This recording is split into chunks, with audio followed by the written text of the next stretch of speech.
Media మిత్రులందరికీ సామాజిక తెలంగాణ ఉద్యమ వందనాలు. గత 10 రోజులుగా జరుగుతున్న రాష్ట్రంలో కొత్త రాజకీయ ఒరవడులు, మా పార్టీ పైన ఒకలాంటి ఆరోపణలు, వీటి మధ్య మీడియా వాళ్ళు కానీ సమాజం కానీ ఒక ఒత్తిడిలోనే ఖచ్చితంగా మీరు ఒక ప్రెస్ అడ్రస్ చేయాల్సిన అవసరం ఉన్నది అని అన్ని వర్గాల నుంచి ఒత్తిడి మేరకు మా పార్టీ నిన్న కూడా రాష్ట్ర కమిటీ, జిల్లాలో ఉన్న ముఖ్యులందరూ కూడా నిన్నటి రోజున మేము కొన్ని అంశాలపైన సుదీర్ఘంగా చర్చించడం జరిగింది. వాటి చర్చించిన అంశాలపైనే కాకుండా మీడియా మిత్రులు అడిగే అన్ని రకాలైనటువంటి ప్రశ్నలకు తెలంగాణ తెలుగు సమితి అధ్యక్షుడు ప్రొఫెసర్ కోదండరాం గారు మాట్లాడి మీ ప్రశ్నలన్నింటినీ నివృత్తి చేస్తారని ఆశిస్తూ ఇప్పుడు రాష్ట్ర పార్టీ అధ్యక్షుడు ప్రొఫెసర్ కోదండరాం మాట్లాడాల్సిందిగా కోరుచున్నాం.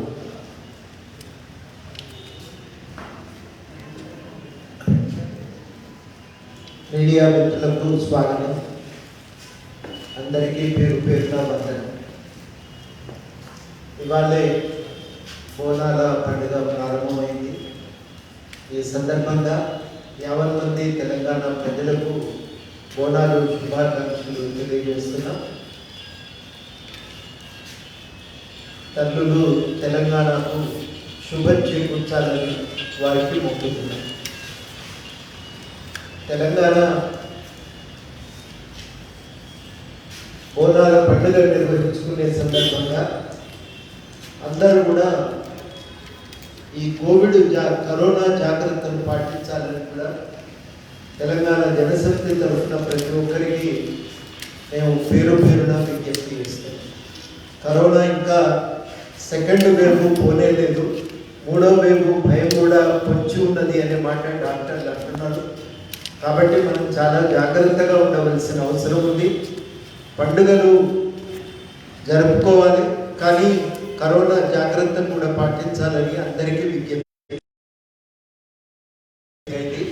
అందరం కూడా జాగ్రత్తలతో పండుగ జరుపుకుందాం. మిత్రులారా, ఇవాళ ప్రెస్ మీటు పిలవడానికి ప్రధాన కారణం ఏంటంటే, నిన్న మా పార్టీకి సంబంధించిన ఒక కమిటీ మీటింగ్ జరిగింది. చాలా రోజులుగా మేము మా పని విధానాన్ని సమీక్షించుకుంటూ ఉన్నాం. భావవ్యాప్తి ఆందోళనలు చాలా విజయవంతంగా పనిచేయగలుగుతున్నాం. తెలంగాణ జనసమితిలో ఉన్న చాలామంది, కొంతమంది మినహాయిస్తే రాజకీయ అనుభవం తక్కువ. మేము ప్రజా సంఘాలుగా ఉన్నాం, ప్రజా సంఘాల అనుభవం ఎక్కువ. అందువల్ల భావవ్యాప్తి ఆందోళనలో చాలా బలంగా పనిచేయగలుగుతున్నాం, కానీ దాన్ని రాజకీయ బలంగా మలుచుకోవడంలో దెబ్బతింటున్నాం అనేది గుర్తించడం. అయితే దానికి ఒక నిర్మాణ లోపం కూడా ఉందని అందరం కూడా అనుకొని మార్పులకు శ్రీకారం చుట్టడం. ప్రధానంగా పని అనేది జిల్లా స్థాయిలో మనం దృష్టి పెడుతున్నాం, అది కరెక్ట్ కాదు. నియోజకవర్గ స్థాయిలో పనిచేయకుండా పెరుగుదలేమని చెప్పి నియోజకవర్గ స్థాయిలో తక్షణం మనం పనిచేయడానికి ఎక్కడెక్కడ అవకాశం ఉందనేది గుర్తించినాం. ఒక 25 నియోజకవర్గాలు చేయడానికి అవకాశం ఉందని ఆ నియోజకవర్గ బాధ్యులందరితో రాష్ట్ర ఆఫీస్ బేరర్స్ కూడా కలిసి సమావేశం పెట్టారు. నిన్న ఒకళ్ళిద్దరు తప్ప అందరూ వచ్చిండ్రు. వ్యక్తిగత కారణాల వల్ల వాళ్ళందరూ రాలేకపోయారు, కానీ వేరే ప్రతినిధి నిన్న జరిగింది ఏంటంటే, నియోజకవర్గ ఇన్ఛార్జీలు రాష్ట్ర ఆఫీస్ బేరర్స్ కూడా కలిసి నిన్న పొద్దున 11:30 నుంచి సాయంత్రం 5:30 దాకా సమావేశం జరిగింది. చాలా సుదీర్ఘంగా, చాలా నిష్కర్షగా, మొహమాటం లేకుండా అన్ని విషయాలు కూడా మాట్లాడుకున్నాం. అన్ని విషయాలు కూడా కుల్లా మాట్లాడుకున్న తర్వాత మన పనిని పెంచుకోవడానికి ఏ జాగ్రత్తలు తీసుకోవాలనేది కూడా ఒక అంచనాకు వచ్చినాం. దాని ప్రకారం నిన్న కొన్ని తీర్మానాలు కూడా ఆమోదించాం. అందులో 2 కీలకమైనటువంటి అంశాలు ఉన్నాయి. రాజకీయ అంశాలు, కొన్ని సంస్థాగత అంశాలు ఉన్నాయి. మూడోది ప్రజా సమస్యలపై మేము తక్షణం తీసుకోవాలనుకుంటున్న అంశాలపైన దానిపైన కూడా ఒక తీర్మానం. మేము అనుకుంటున్నది ఏంటంటే తెలంగాణ జనసమితికి సంబంధించి కావాలని ఒక దుష్ప్రచారం సోషల్ మీడియాలో జరుగుతాం. కొంతకాలం క్రితమేమో బీజేపీకి దగ్గరగా ఉంటున్నామని, ఈ మధ్యనేమో కాంగ్రెస్ కలిసే పోతున్నామని చెప్పి ఒక ప్రచారం జరుగుతున్నది. మా దృష్టిలో ఇది కొంత అధికార పార్టీతో కుమ్మక్కై చేస్తున్న ప్రచారంగానే మేము దీన్ని చూస్తున్నాం. ప్రత్యక్షంగా రాజకీయంగా ఎదుర్కోలేక జరుపుతున్న దాడిగానే దీన్ని పరిగణిస్తున్నాం. మేము ప్రజలకు చాలా స్పష్టంగా చెప్పదలిచినాం, ఇట్లాంటి పుకార్లను నమ్మకండి. ఏదైనా మేము అధికారికంగా ప్రకటించే చేస్తాం. అంత దాపరికం ఉండవలసినటువంటి అవసరం ఏం లేదు. తెలంగాణ జనసమితి ఉద్యమ ఆకాంక్షల సాధన కోసం అమరులు త్యాగాల పునాది మీద సాధించుకున్న రాష్ట్రం ఇది. ఆ అమరుల త్యాగాల కోసం, ఏ లక్ష్యాల కోసం, ఏ తెలంగాణ కోసం అయితే త్యాగం చేసినారో అది వృధా కావద్దనేది మా తాపత్రయం. తెలంగాణ ఉద్యమ ఆకాంక్షల సాధన కోసం, అమరుల ఆశయ సాధన కోసం అమ్ముడు కొరుడు అని వాళ్ళ సాగుతున్నటువంటి ఈ నోట్లు కోసి ఓట్లు కొనుక్కునేటువంటి రాజకీయాలను సంపూర్ణంగా మార్చి ప్రజల కేంద్రంగా ఒక ప్రజాస్వామిక రాజ్యాంగబద్ధమైన ఒక పాలన సాధించుకోవటమే మా లక్ష్యం. దానికోసం ప్రజల సమస్యల ప్రాతిపదికన ఉద్యమాలు నిర్మిస్తూనే ప్రజాస్వామిక తెలంగాణ నిర్మాణం కోసం రాజకీయాల్లో మేము పాల్గొంటామని చెప్పి ఈ సందర్భంగా స్పష్టం చేస్తున్నాం. ఎట్టి పరిస్థితుల్లో స్వీయ అస్తిత్వాన్ని వదులుకునే ప్రసక్తే లేదని కూడా ఈ సందర్భంగా తెలియజేయదలిచినాం. రెండవది ఏంటంటే, ఇవాళ కొట్లాడి తెలంగాణ తెచ్చుకుంటే ఈ తెలంగాణలో ఇలా అధికార పార్టీ నాయకులు కేసీఆర్, ఆయన కుటుంబము వాళ్ళు విచ్చలవిడిగా ఈ అధికారాన్ని ఆస్తుల సంపాదన కోసం వాడుకుంటున్నారు. ప్రభుత్వం అనేది ప్రజల ఆస్తి, ప్రజల కోసం పనిచేయాలి. కానీ ప్రభుత్వము ఇవాళ ఆస్తుల సంపాదనకు ఒక సాధనంగా ఉపయోగపడుతున్నది. రాజకీయాలని వాటిని కేవలం ఆస్తుల పెంపు కోసం మాత్రమే, రక్షణ కోసం మాత్రమే ఉపయోగించుకుంటున్నారనేది 100% వాస్తవం. ఈ లక్ష్యం కోసమే ఒక నిరంకుశమైన పాలన ఇవాళ రాష్ట్రంలో ఇవాళ కేసీఆర్ ఆయన కుటుంబం పెంపొందించారు. ఈ నిరంకుశ పాలన, ఆస్తుల సంపాదన లక్ష్యం, వీటి కారణంగా ఇవాళ హుజురాబాద్ ఉప ఎన్నిక తల ఎత్తినే మేము భావిస్తాం. ఒక ఆస్తుల సంపాదన లక్ష్యంగా నిరంకుశంగా ఒక పార్టీ వ్యవహరించే క్రమం, పార్టీలో అంతర్గతంగా ఎవరిని సహించకపోవటం, బయట ఏ విమర్శలను సహించలేకపోవటం, ఇది అందరికీ తెలిసిన ఈ పాలన స్వభావం. దాని పర్యవసానమే హుజురాబాద్ ఎన్నిక. అయితే దురదృష్టవశాత్తు ఒక ప్రజాస్వామిక ఆకాంక్షల వ్యక్తీకరణకు ఉపయోగపడవలసినటువంటి ఎన్నికలు పైసల ఆటగా మారిపోతుంది. పైసలు కుమ్మరించడం, పోయటం, ఇదే ఇవాళ ప్రధానంగా ఉన్నది. నిజంగా ఇన్ని సంక్షేమ పథకాలు చేస్తున్నామని చెప్పినటువంటి అధికార పార్టీ ఎంతసేపటికి పైసలు కుమ్మరించి గెలవాలనే ప్రయత్నం చేస్తున్నది. మాట్లాడితే మా స్కీములు చూసి, మా పథకాలు చూసి ప్రజలు ఓట్లు ఇస్తున్నారంటారు. కానీ వాస్తవం అట్లా లేదు. పైసలు కుమ్మరించి గెలవాలనే తాపత్రయం. ఈ రాజకీయాలను పైసలతోనే ఎదుర్కోవాలని ప్రతిపక్షాలు అనుకోవటం కూడా చాలా ఇవాళ ఎన్నికల్లో పెద్ద ప్రధాన లోపంగా కనబడతా ఉంది.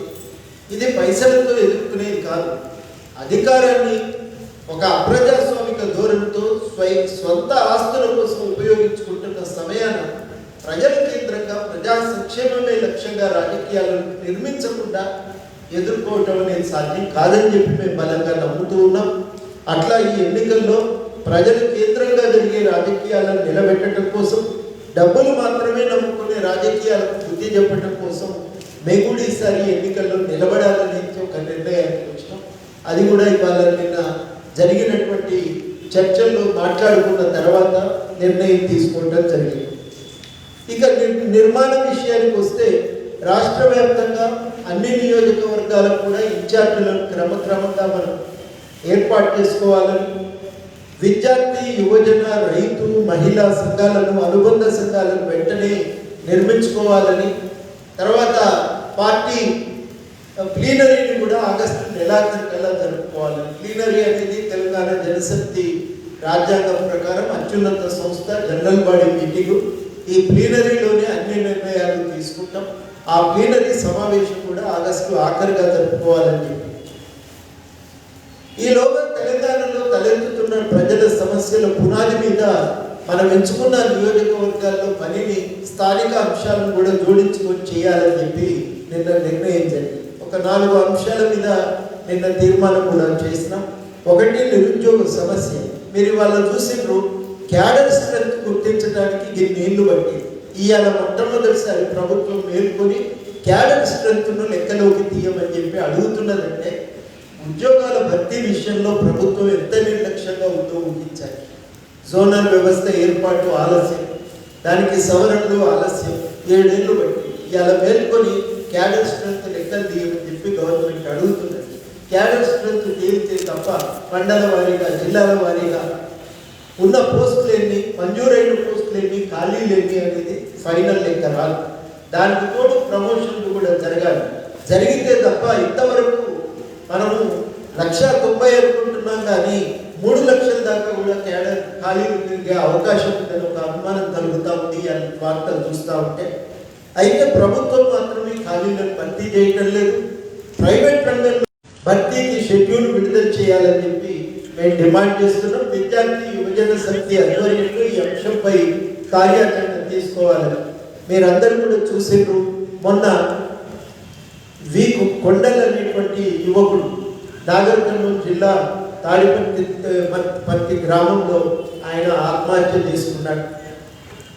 తల్లి తండ్రులు ఇద్దరు కూలీ చేసుకుంటారు. ఆ వల్లని వాళ్ళు ముగిపోతున్నా నేను మానసిక స్థితి బాగాలేదు అని చెప్పి ఉత్తరం రాసి ఆయన ఆత్మహత్య చేసుకుంటున్నాడు. ఈ దుర్భర పరిస్థితి, ఒక 30 ఏళ్ళ యువకుడు జీవితం సాధించాల్సిన దుర్భర పరిస్థితులు ఒక వ్యాఖ్యానం ఇది అవసరం లేదు. ఈ లేఖ ఈ పాలన మీద చేస్తున్న వ్యాఖ్యానం, ముఖ్యమంత్రి గారి మీద చేస్తున్నటువంటి ఒక వ్యాఖ్యానంగా దీన్ని చూడవలసి ఉంటుంది. ఈ చావుకు ప్రభుత్వమే కారణం. అబెట్మెంట్ సూసైడ్ అనేది కూడా ఒక నేరమే. ఆ నేరం ఇవాళ ముఖ్యమంత్రి గారి మీద నమోదు చేయాలని చెప్పి మేము ఈ ప్రెస్ మీట్లో మేము రాష్ట్ర డీజీపీ గారిని డిమాండ్ చేస్తున్నాం. దాదాపు 10-12 మంది పిల్లలు ఆత్మహత్య చేసుకున్నారు. ఇది వాళ్ళ తెలంగాణలో ఉన్నటువంటి పరిస్థితి. ఈ దుర్భర పరిస్థితి పోవాలి, మీరు ఇవ్వాలి. మేము ఇంకొక విషయం కూడా చెప్తున్నాం. కేటీఆర్ గారు పొద్దున్న లేస్తే 20 లక్షల ఉద్యోగాలు ప్రైవేట్లో వచ్చినాయి అంటున్నారు. మేము ఇవాళ ఛాలెంజ్ చేస్తున్నాం, 20 లక్షల ఉద్యోగాలకు సంబంధించిన లెక్కలు ఇవ్వమని.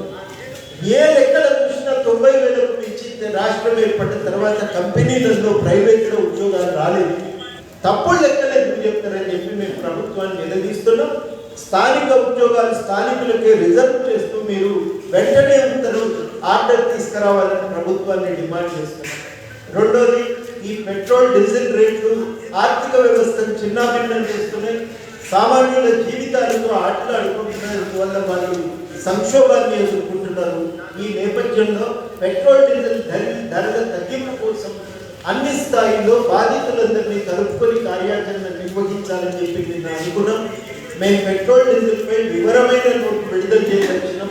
మేము ఒకటే ఈ సందర్భంగా ప్రకటించాలనుకుంటున్నది ఏంటంటే, ప్రభుత్వం తలుచుకుంటే 50 రూపాయలకే లీటరు పెట్రోల్ డీజిల్ ఇవ్వవచ్చనేది మా వాదన.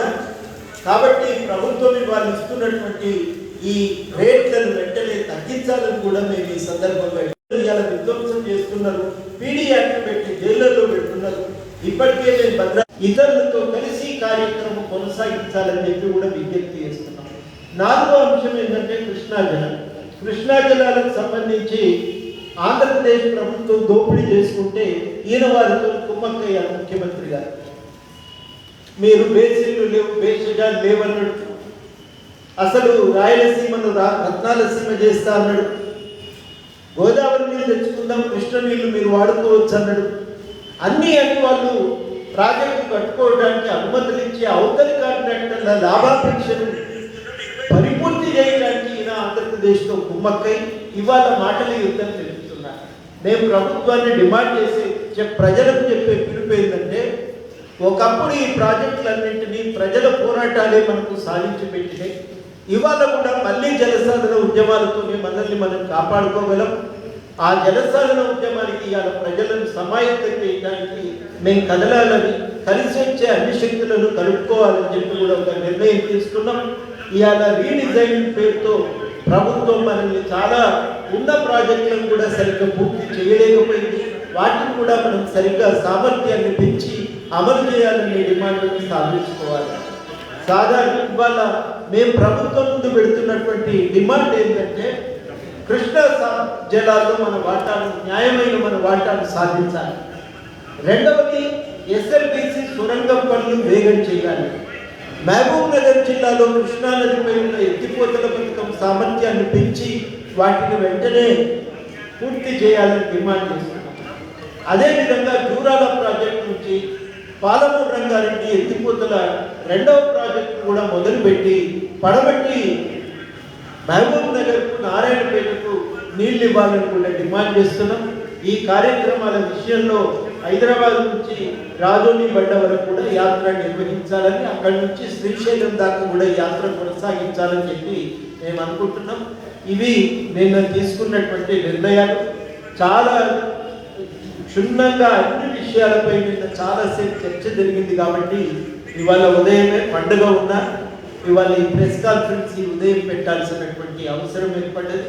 సహకరించిన మీ అందరికీ కృతజ్ఞతలు తెలియజేస్తూ మీకేమన్నా క్లారిఫికేషన్స్ ఉంటాయి.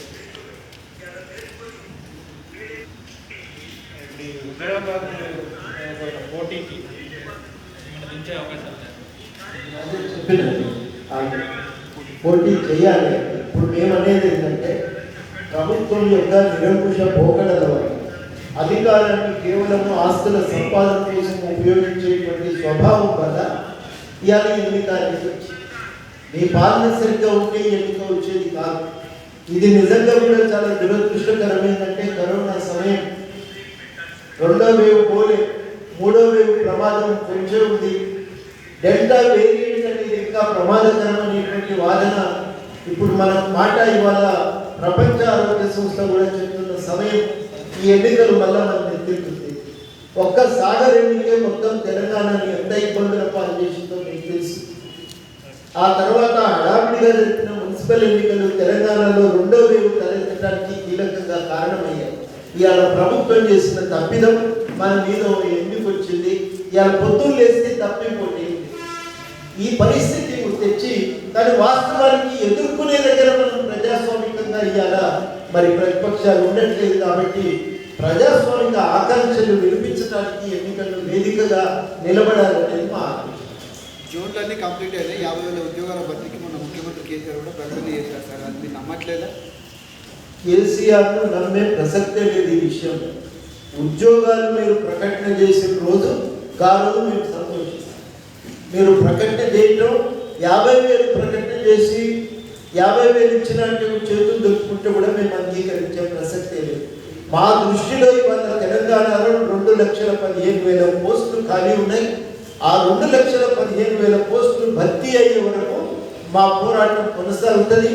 అయితే నిరుద్యోగ సమస్యలో ప్రభుత్వ ఉద్యోగాల భర్తీ ఒకానొక అంశం మాత్రమే.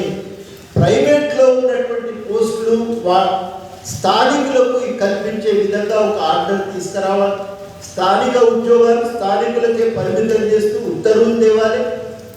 మూడవది, స్థానికంగా ఉన్న ఉపాధి అవకాశాలను ఉపయోగించుకోవడానికి కావలసిన శిక్షణ ఐటీఐలు, పాలిటెక్నిక్ల ద్వారా ప్రజలకు ఇవ్వాలని చెప్పి మేము ఇవాళ ఇంజనీరింగ్ కాలేజీ ద్వారా, నేషనల్ అకాడమీ ఆఫ్ కన్స్ట్రక్షన్ ద్వారా ఇవ్వాలని మేము ప్రభుత్వాన్ని డిమాండ్ చేస్తున్నాం.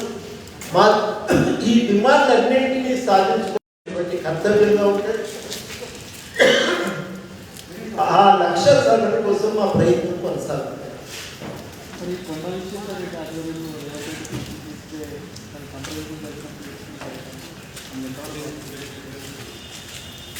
విశ్వేశ్వర రెడ్డి గారిని కూడా కలిసి వారి తల్లి గారు పోయిన తర్వాత ఒకసారి మందలించినట్టు తర్వాత మాట్లాడారు. మరి ఆలోచిస్తున్నారు తెలియదు. తప్పనిసరిగా సమస్యల పరిష్కారం కోసం అయితే ఎవరితో కలిసి పనిచేస్తారు. రాజకీయంగా అయితే మా ఆలోచనల ప్రకారం మేము తీసుకోవాలని నిర్ణయించాం. తెలంగాణ ఉద్యమ ఐక్య కానీ తెలంగాణ ఉద్యమకారులు ఒక సమావేశం చేస్తుంది ఈ పార్టీకి తప్పనిసరిగా తెలంగాణ ఉద్యమకారులను ఐక్యం చేయడానికి నేను కూడా కోరుకుంటా. జరిగినటువంటి సమావేశం గురించినటువంటి విషయము మరి మాకు ఆలోచన వేరే పని ఉంటే తిరుమల ఆలస్యంగా వేరే పని ఉంటే మేము వెళ్ళలేదు.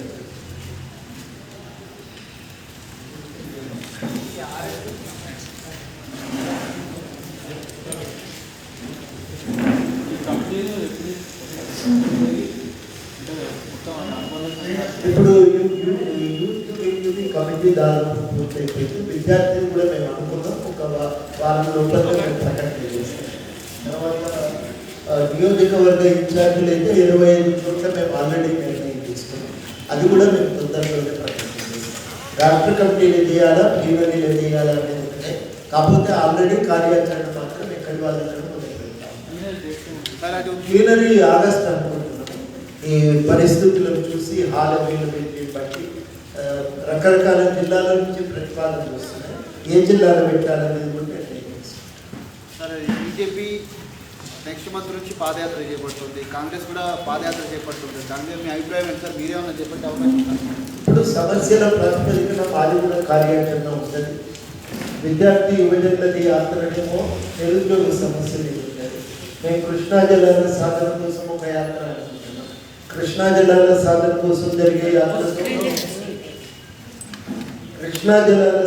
కోసం జరిగే యాత్రతో పాటు అదేవిధంగా మేము పోడు రైతుల సమస్య మీద కూడా ఆ ఏజెన్సీ ప్రాంతాల్లో ఒక యాత్ర అనేది మేము అనుకుంటున్నాం.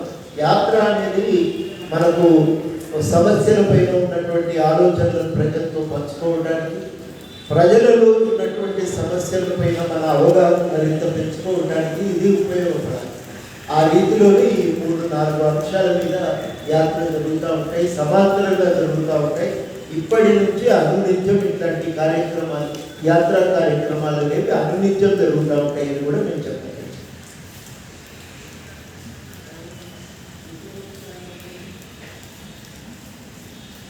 తెలంగాణ జనసమితి పార్టీ నేను తీసుకున్న నిర్ణయాలను ప్రకటించడానికి ప్రొఫెసర్ తెలంగాణ ముందుకు వచ్చాను. ఈ కార్యక్రమానికి పూర్తి మద్దతు తెలిపిన మీడియా మిత్రులందరికీ